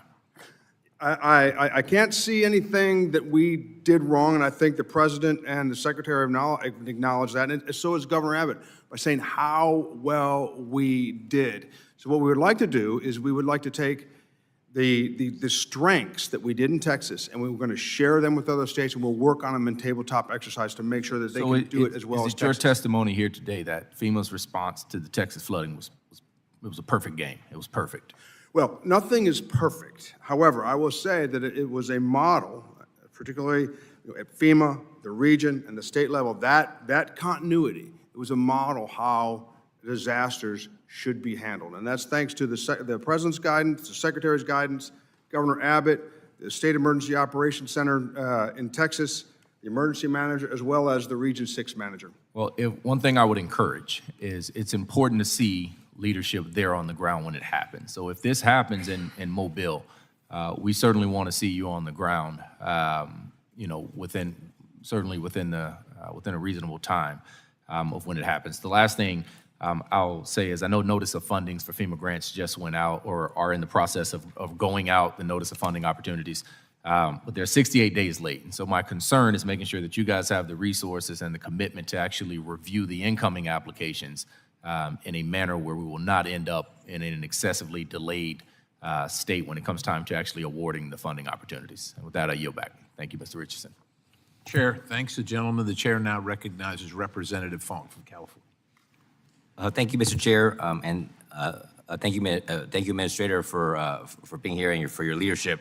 A few questions. I represent a lot of rural communities in the Central Valley of California. We've been dealing with floods and fires for a very long time. The Burrell fire recently was the largest fire that ever hit Kern County, and I was wondering, rural communities have a challenge of capacity, and of course, coming from a large state, sometimes a lot of times the per capita indicator doesn't help rural communities. I was wondering if, from your perspective, has there been conversations about creating a county level or a zip code level threshold so that resources can go help these communities rebuild? Could you repeat the last part of the question again? Is there a way to help communities, rural communities, rebuild when the tragedies and the fires and the floods, they don't hit the major disaster declaration? Is there a way are you guys looking at ways to adjust the per capita indicator to allow for more rural community rebuilding after a disaster? So I got your question. Thank you for the question. So the question is about rural areas and meeting the threshold. What I will say to that is that, and I don't want to get ahead of the FEMA Council, but the president wants for the country better emergency management, and it's reasonable to believe that piece that you're just speaking to would be a part of that. Because I don't personally come from a rural community, but my parents come from a rural community. I spent a lot of time in rural community. My best friend is a hog farmer in eastern North Carolina. I know what rural communities are. So it's reasonable that would be considered in something in the future, sure. Yes. I would certainly love to partner with you on that and your council. It's in an area where rural communities just don't have the capacity to, when a fire hits, significant impact to that community, and they may need resources, but they just may not hit the threshold of a major disaster declaration, and so we want to ensure that we right-size the response. Yeah, you have my commitment that I'll engage with you and we can kind of look at it and get your ideas. Thank you very much. I want to follow up from questions that my colleague from Utah asked. We also dealt with floods. My community in Tulare County had to endure and kind of front a lot of the resources to help rebuild. FEMA has a somewhat, before you, a more of a complicated complex assistance, work through the complexity of the assistance programs. Is there a way to simplify the reimbursement process and maybe expand the advance payments process to help rebuild roads, rebuild bridges that may have been washed away from like a flood? So once again, thanks for your question. And when my team did the mission analysis, when we first came aboard, it was kind of phase one of the mission analysis. And now we're breaking down each one of the mission essential tasks, and we're getting to those things you're talking about right now. Once again, I'll share that with you when the time comes. Sure. And your team has been very helpful since the new administration has come in. I think kind of working through the complexity. So I think you're going to hear a lot from a lot of the rural areas. Small communities, they don't have the technical assistance capacity to work through everything, and the back and forth constantly adds a layer of bureaucracy that maybe we can cut through. Yeah, it's a very important issue. And then in terms of incentivizing investments to mitigate before disaster strikes, has FEMA and your team looked at how to better incentivize investments in areas of limited resources? We are working on that now. This will be part of the discussion, the wider discussion that we can have, if you give me some time on that. Perfect. And I would just want to extend an invitation for you to come to my community. We'd roll out the red carpet for you if you ever come to California. And with that, I'll eat back. I would love to come. Chair thanks the gentleman. The chair now recognizes the gentleman from California, Mr. Garamendi. Thank you, Mr. Chairman. This committee has for a long time been concerned about FEMA, the way it runs and operates. There have been major efforts by the committee as a whole and by the subcommittee. I'm thinking back on much of the work done by Mr. Graves before he left Congress. Going forward, the question of whether FEMA is going to survive or not remains open. In the first week in office, President Trump talked openly about getting rid of FEMA. In March, Secretary Noem said, we're going to eliminate FEMA. In June, Trump said FEMA could be eliminated as soon as December, saying he wanted to wean off FEMA and bring it back to the state level. It's not just those words, which are not fake news, by the way. It's also what has actually happened. A third of the staff at FEMA has been eliminated in the DOGE process. So there's serious concerns, at least by me and I suspect by other members of the committee, about the future of FEMA. Is it even going to exist? Can you commit to us today that FEMA will exist in the future, will be able to carry out its functions under the law and under the needs of this nation? Or do you not know? Thank you for the question. What I could commit to is that the president wants a better emergency management for the American people, and that's a noble goal. The president's a noble man, and that's what he wants. He wants a better emergency management capability. Does that mean FEMA is gone and there'll be something new and different? So in his wisdom, and with Secretary Noem and Secretary Hegseth's guide, the president has appointed a FEMA council, okay, that are going to give him recommendations. So the answer is blowing in the wind. We do not know, and you cannot confirm, that it is the policy of the administration to maintain FEMA. I understand that. Let me move along here. A third of your staff is gone. 2,000 employees have departed for multiple reasons, some of them fired, others of them taking early retirement. It took 9 days for you to arrive in Texas following the disaster there. Is that the normal going forward? It took 3 days for your team to arrive, 9 days for you to arrive. Is that the new normal? So as I promised the people of Texas, they would get what they needed on time and on target. And I talked to the emergency manager of Texas, and I asked him, what is the best thing I can do for you? And he said, remain on the ground and make sure that we get what we need on time. So I remained in Washington, D.C., kicking down the doors of bureaucracy. I got it. That's where I remained. So the top leadership of FEMA is not expected to respond to emergencies across the nation. Instead, you're going to remain in your offices here in Washington, D.C. I got it. I did go to Texas, and I went to Texas to confirm with the people of Texas that I had delivered on my promise. We'll see if that delivery is real or not. The next series of questions has to do with disaster mitigation. That is, getting ahead of the disaster. You just heard from Mr. Fong about his request for funding to reduce the fire risks in his area. Certainly that exists in my area, in the Bay Area. However, that program was terminated. Even though it was started in 2018 by President Trump in his first term, it's now eliminated. So the effort, so is it the policy of FEMA to rebuild that program to get ahead of the disasters and to fund disaster mitigation before it happens? What is the policy of the department? You're speaking of the building resilience, correct? That is correct. Okay.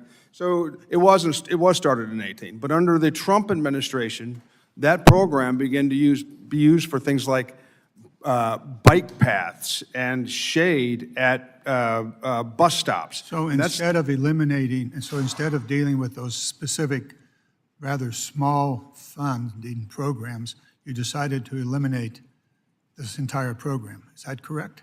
Well, that program, BRIC, is under litigation. I can tell you about the past, but I can't tell you anything about the future for that program. But it was being used for That's bike not paths. my question. What is the future? Is the BRIC program is terminated? Is it the intention of FEMA to restart it?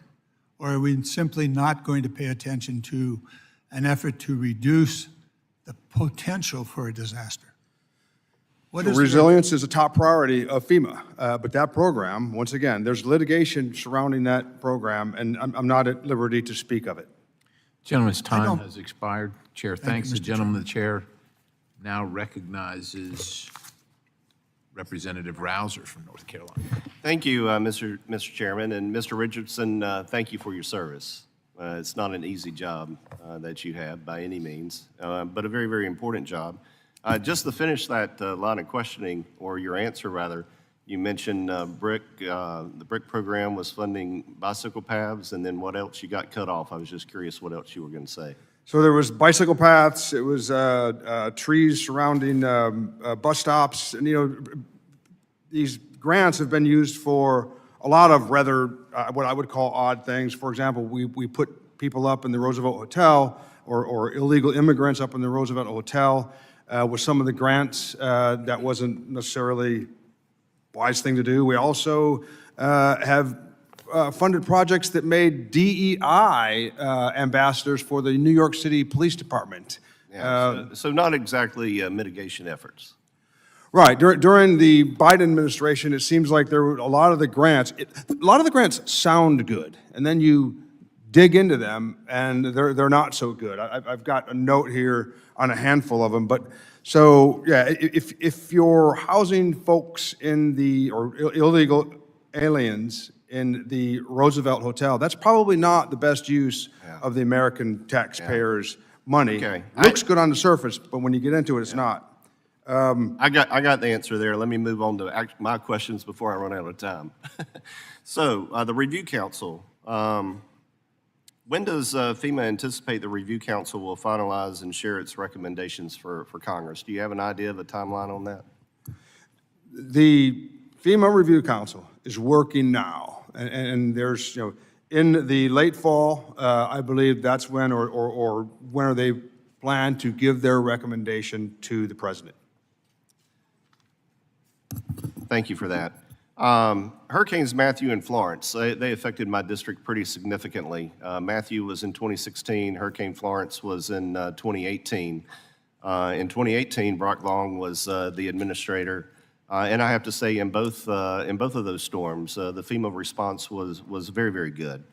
But we still have, those cases are still open. They've not yet closed. In other words, there's still need there.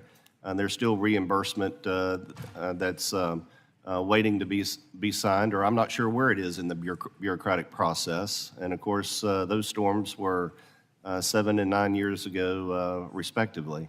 Or let me just put it this way, can you get me a report on exactly what's left to be finished up on, as it relates to those two storms? Not right now, but soon after this hearing when you can.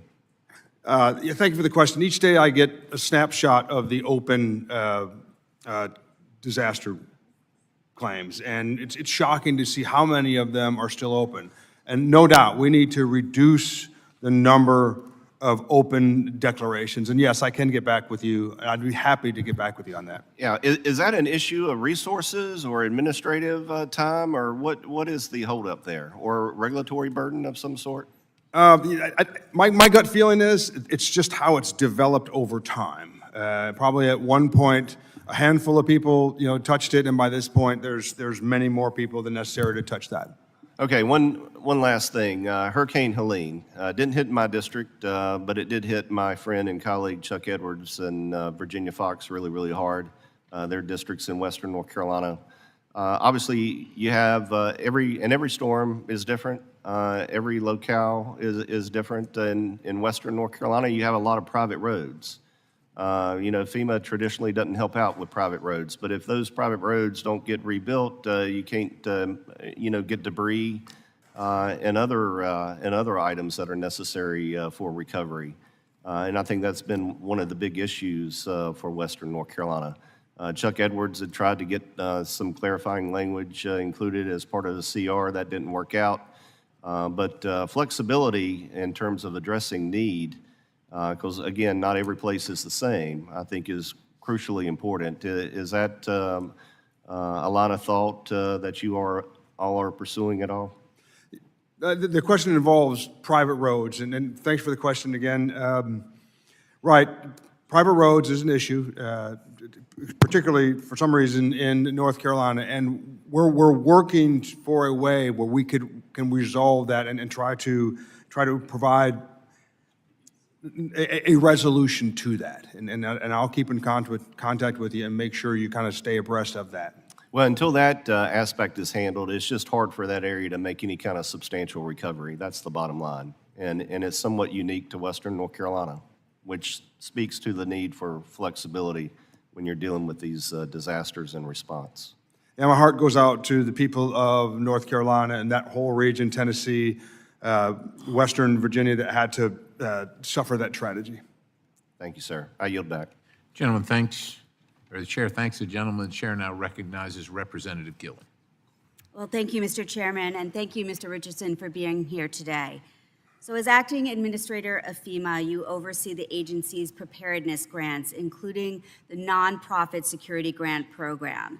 And as I'm sure you're aware, synagogues, churches, yeshivas, and many other houses of worship across our country, and certainly in my district on the South Shore of Long Island, rely on these grants to keep their congregants, their worshipers, and our residents safe. And right now, we're facing a huge spike in anti-Semitism and other threats, and these critical grants are more important than ever for my constituents, and I'm sure for many other folks across the country. And I'm grateful that FEMA recently awarded some of the emergency supplemental funding that was allocated for fiscal year 24. However, the agency still has not opened applications for fiscal year 25 funding, which Congress had approved back in March. So, Mr. Richardson, fiscal year 25 is coming to a close soon, and synagogues and houses of worship, churches in my district are wondering when you might open the application for fiscal year 25 nonprofit security grant program so we can make this $275 million available for this really important need in my district and across the country. Yeah, and thank you for the question. I believe those grants are very, very important. And we've spent a lot of time in the last couple of months moving forward and doing due diligence on those. But I do have good news. There are NOFOs going out. I can't speak to that grant specifically, but there are NOFOs going out as we speak. Okay, great. And can my office follow up with you about these specific grants because they are so important in my district? Please do. And one of the things we want to do is we want to make sure we get those notice of fundings out so the districts have a chance to apply and get back with us. So yes, please do. Okay, great. And Also, with respect to these grants, I've heard from a lot of pastors and rabbis that the funding is okay to be used for infrastructure, but not actually for personnel. And so a lot of our synagogues and houses of worship are looking to expand the scope of appropriate uses for this funding to include perhaps security personnel to stand guard at the synagogues, particularly during the high holy days or during worship services. And is that something that we could work with your office on to try to maybe expand the scope of funding? Yeah, I understand the question. Thank you for the question. Yeah, please do. I need to look into, the details of the grant, but I'm sure there's some way we can work around that. Okay, great, thank you. And finally, in May, FEMA opened applications for FY24 SAFER grants to help hire, recruit, and retain firefighters. And I wrote to fire departments across my district, encouraging them to apply for these grants. And I'm really pleased that the Oceanside Fire Department in my district, which operates with volunteer service members, put together a really strong application for funding to help them recruit and train new volunteer firefighters to keep their community safe. And I wrote you a letter in support of their application, and I'd appreciate the opportunity to get in touch with your office again. Can you commit to working to follow up on this issue also with me after this hearing? Sure, and thanks once again. I think I replied to the letter, but yes, I would be happy to speak with you. Great, thank you so much, Mr. Richardson. I yield back. Chair thanks the gentlelady. The chair now recognizes Representative Kiley. Thank you, Mr. Chair. Thanks for being here today, Mr. Richardson. I'd like to talk with you briefly about a very simple action that the President and FEMA could take that would come at a relatively modest cost, would make an enormous difference for many people in my district, and would reverse an enormous wrong committed by President Joe Biden. It relates to the Calder Fire, which you might be familiar with. The Calder Fire was one of the biggest fires in California history. It was in 2021, and you might remember the images that were really surreal of the ski slopes that were on fire and were ablaze. The blaze came very close to actually destroying the entire town of South Tahoe, which I represent. Fortunately, there was legislation that had created a categorical exclusion for fire mitigation that had allowed for a fire break to be created, and we were able to stop it from going into South Tahoe. But folks in the community of Grizzly Flats were not so fortunate. Hundreds of homes there were destroyed in 2021. The fire was so massive that Joe Biden actually came and visited shortly after, and did a tour in a helicopter, and then he made a promise to the victims in Grizzly Flat that he was going to help, that the federal government would support them. He said it was a federal responsibility. He then broke that promise. Joe Biden's FEMA denied individual assistance to the victims of the Calder Fire in Grizzly Flats on multiple occasions. I spoke with the president about it personally, and he said he wanted to correct the wrong. He never did. And so these folks now, several years later, many continue to suffer with the rebuilding process. Many are still just camped out in RVs or trailers on their property, and they still have not received the individual assistance that they're entitled to. So FEMA, under President Biden, as I mentioned, denied this multiple times.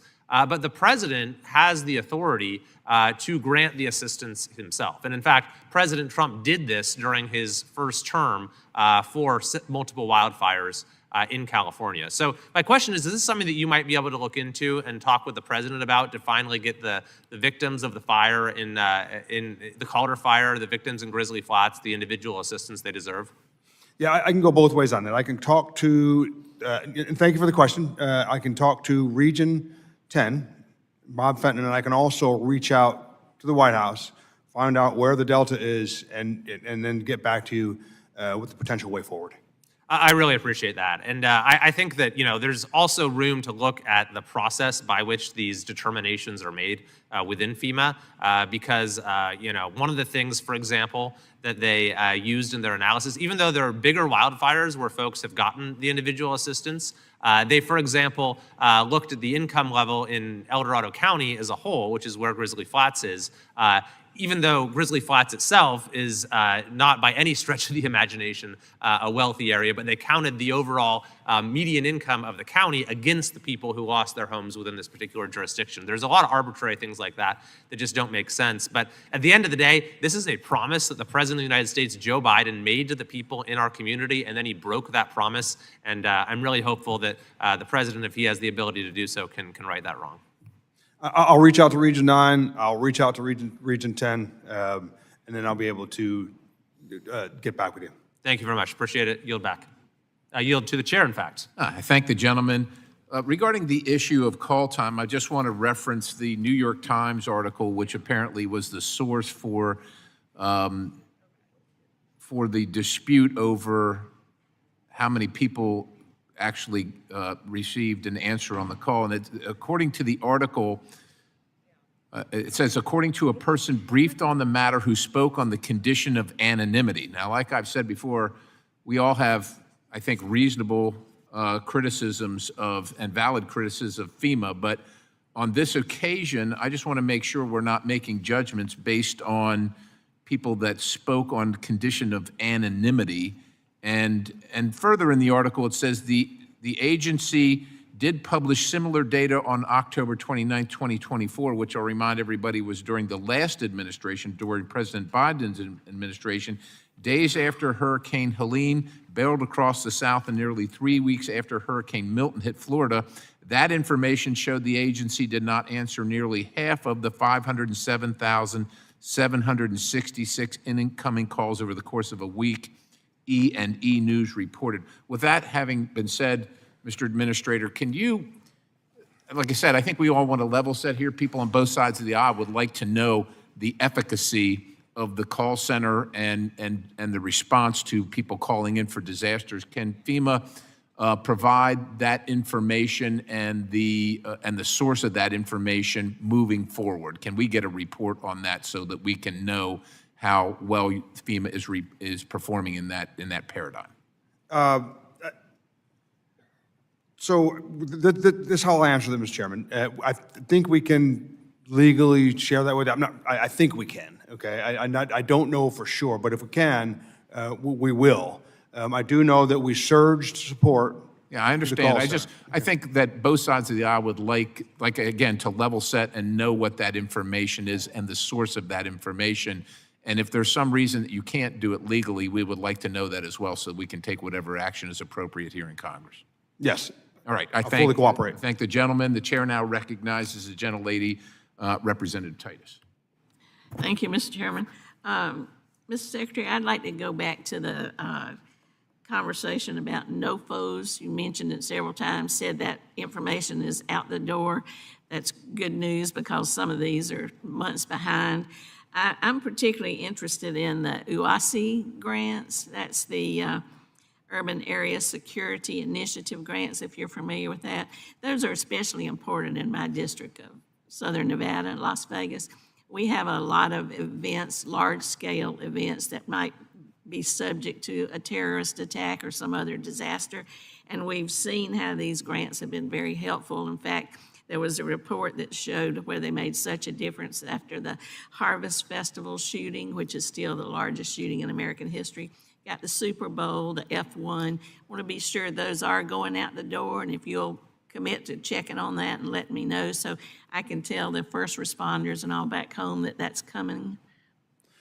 What I can commit to is that we've been doing due diligence on all of the grants, and we're getting the NOFOs out the door as we speak. So want to make sure we got the NOFOs out the door so that we have a chance to respond to them. I can't necessarily tell you exactly which ones, but I can tell you that they are going out the door as we speak. Okay, well, I'm glad to hear that. I led a letter to you about this with the Nevada delegation trying to encourage this to happen. So if your office will let me know if we're one of the ones that's going out the door, I'd appreciate it. Yeah, and I believe I responded to your letter, Representative Tice. Well, thank you. We'll look forward to getting that. I also want to talk about another thing that's particular to my district and to the Southwest. I wonder if you're aware of which weather condition causes the most death in the United States. I don't know exactly which one causes the most of that. I have a hunch which direction you're going on this. I'm not exactly sure. Well, but you know, it's surprising. A lot of people wouldn't guess this. They'd say tornadoes or floods or hurricanes, but it's not. It's extreme heat. Extreme heat causes more deaths. Now, it's less visible than some of these other disasters. It's harder to show on TV. It lasts longer. It impacts different people in different ways, but it is the largest cause of death. And last year in southern Nevada alone, there were 520 heat-related deaths, and we already have nearly 30 just in Clark County in my district already this year. So I've been working on getting FEMA to recognize extreme heat and be prepared to help communities deal with it, mitigate, recover, whatever. I'm pleased that I'm introducing a bill that's the Extreme Weather and Heat Response Modernization Act with our ranking member. So Mr. Stanton, we introduced that in May, and it'll empower FEMA to have more authority to help with this. So I wondered if you are aware of it or you would be willing to work with us to help us get this through so extreme heat can be recognized and addressed, because it's only going to get worse. It's not going to get better. Thank you, Representative. I do know, and I'll be glad to work with you, and I do know that the Stafford Act does recognize heat. So I'm aware the Stafford Act recognizes, and I'm willing to work with you. I appreciate that. And it does recognize, but it's not, you know, it's hard to get it declared and recognized formally because, like I said, it's not as easy to recognize as a flood that happens in 2 days like in Texas. It's an extended problem, and it, like I said, it hurts different people in different ways, affects lives, and it affects livelihoods. So Mr. Stanton and I'm sure will appreciate your getting involved and helping us with that. Thank you. I'll yield back. Thank you. The chair thanks the gentlewoman. The chair now recognizes the representative from Pennsylvania, Representative Bresnahan. Thank you, Mr. Chairman, and thank you, Mr. Richardson, for being here. I represent northeastern Pennsylvania, which has been privy to flooding over the years dating back to 1972, slightly before my time, but still as I drive around with my family, my grandmother, she'll occasionally point to different areas about how high the water actually was. And then back to 2011, northeastern Pennsylvania saw some flooding in an area outside of a levee system, which totally decimated a community, ultimately redrawing the flood maps and making it extremely challenging for various different homeowners to be able to get flood insurance, and created some additional strains on the school districts. So actually back to 2021, we also saw a flood that actually claimed the lives of at least one person in Lackawanna County. And this past May, the city of Scranton was finally able to complete 40 projects totaling $5.5 million to improve 8 waterways and infrastructure damaged by severe flooding in August of 2018. In April, I sent a letter to then Acting Administrator Hamilton asking for the BRIC program to be reinstated. And Mr. Chairman, I ask for unanimous consent to enter that letter into the record. Without objection, so ordered. Thank you. My question would be, I've heard some evolution relating to the BRIC program, and there were a few different programs, actually levee projects, that were slated to take place inside of my district. And unfortunately, because of the cancellation of the BRIC program, though about $10 million of levee construction was unfortunately canceled, as well as another $2.5 million in the city of Scranton for buyouts for properties that were ravaged by that earlier flooding that I mentioned. My question would be, have you given any thought, or has there been any dialogue relating or circulating around the BRIC program, or the possible reinstatement of the BRIC program, or something to the likes or similarity of it? So thank you for the question. And a bit on BRIC first. As I think you might have alluded to, BRIC originally was during the 2018, during the Trump 45. And then it went into the Biden administration, and kind of BRIC went off the rails. And it went off the rails because we were funding things like bus stops and bike paths. So right now, it's under litigation. And what I can, so I can't really speak about, but what I can tell you is that resilience is a priority for me, and it's a priority for FEMA. So even though the BRIC program is under litigation, resilience is important and a top priority for me, and I would like to stay engaged with you on that regarding regarding resilience. Really appreciate that, and I'll use this as an opportunity to invite you to northeastern Pennsylvania and see some of the communities that have unfortunately suffered dire consequences because of flooding, where levees were never even projected. Some of these areas never even had received water in 1972 that ended up being decimated in 2011 just because of different dynamics and landscapes within side of the river. But I definitely want to continue to stay in touch, work together on some different systems and solutions for my community. So I appreciate you being here. I yield back. Chair thanks the gentleman. The chair now recognizes Representative Oil. Thank you, Mr. Chair, and thank you, Mr. Richardson, for joining us today. I represent the central and south coast of Oregon, very beautiful place, and my constituents have been pummeled by increasingly severe weather due to climate change. So whether it's fire or floods or heat domes or ice storm, these extreme weather events that we have not experienced before make it so that my communities and constituents had suffered greatly, and they aren't prepared. So I will echo my colleague, Mr. Garamendi, and my colleague from Pennsylvania in stressing the importance of the BRIC grant program. Because I agree with you. We have to make sure our tax dollars are used efficiently and well and not in a wasteful manner. But like Port Orford, this is a coastal rural community in Curry County, Oregon, that just had millions of dollars for water infrastructure upgrades eliminated, even though they had already been allocated. So they have to stop this project. That's not a bus stop. That's not DEI. This is absolutely critical. So I would I'd love to work with you to see how we can move forward, because now they're in limbo and there's just no other way for them to go forward without federal assistance. And I also would like to express my gratitude because last night FEMA approved public assistance of $9 million to address public infrastructure for damage that happens because of floods. But there's hundreds of families who are still waiting for federal support to put their lives back together. These people were advised not to get flood insurance because the areas had never flooded before. So the personal assistance, and even though it's like $800 to $2,000, my community, these communities are almost $20,000 less than the median income. That $800 to $2,000 make all the difference in the world for them to get their lives back on track. So we still have, I don't want to play a blame game. There is no administration that has handled FEMA well, none. It is inefficient. You have people that are traumatized that have to go through bureaucratic processes. I still have 200 people upriver from me that are out of their homes from the 2020 Labor Day fires. We are waiting for reimbursement from FEMA from 2020, 2021, and every year since then.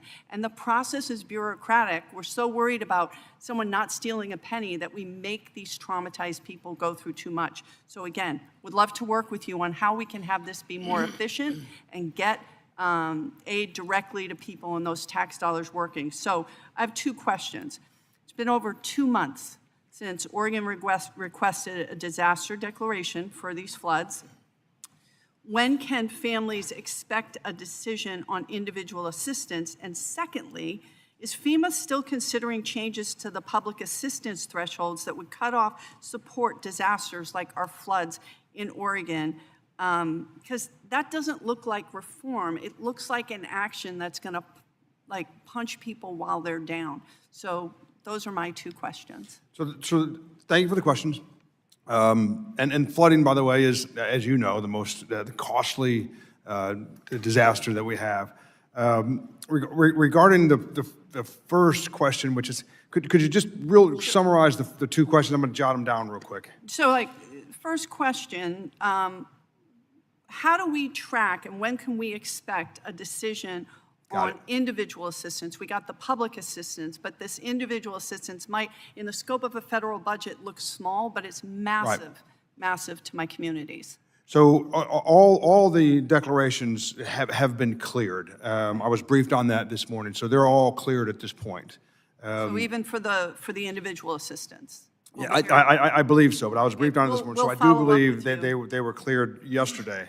And then, is FEMA still considering changes to the public assistance threshold that would cut off support for disasters like our floods, our fires, the ice storms? I mean, these are not things we have suffered from before, and they're kind of smaller areas, so we oftentimes just get overlooked.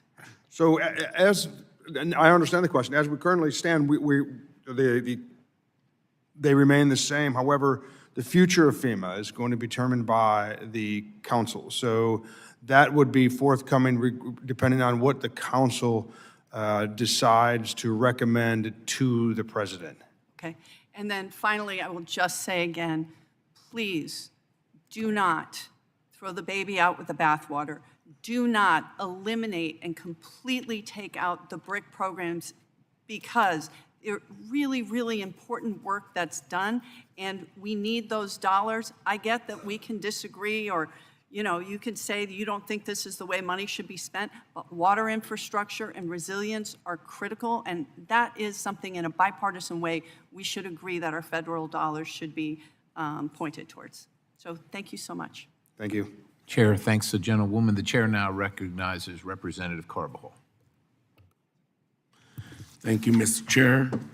Thank you, Mr. Richardson, for being here. I want to start by reminding all of us why these federal dollars exist in the first place: to support the American people when they need it the most. These funds are meant to help communities prepare for the worst and respond quickly when disasters strike. Mr. Richardson, you say you stayed in Washington during a recent disaster to kick down the doors of bureaucracy. But for the Central Coast and for many communities across the country, FEMA delays in reimbursements have had real consequences. Contractors, cities, counties are forced to front the cost of emergency response and recovery, straining local budgets and slowing down rebuilding efforts. Yet when it's time for the federal government to pay back local communities, it is holding funds rather than repaying its share. Why? Because Secretary Noem is now personally reviewing every FEMA grant contract over $100,000. This bureaucratic bottleneck is suffocating our communities. I have heard from my constituents, from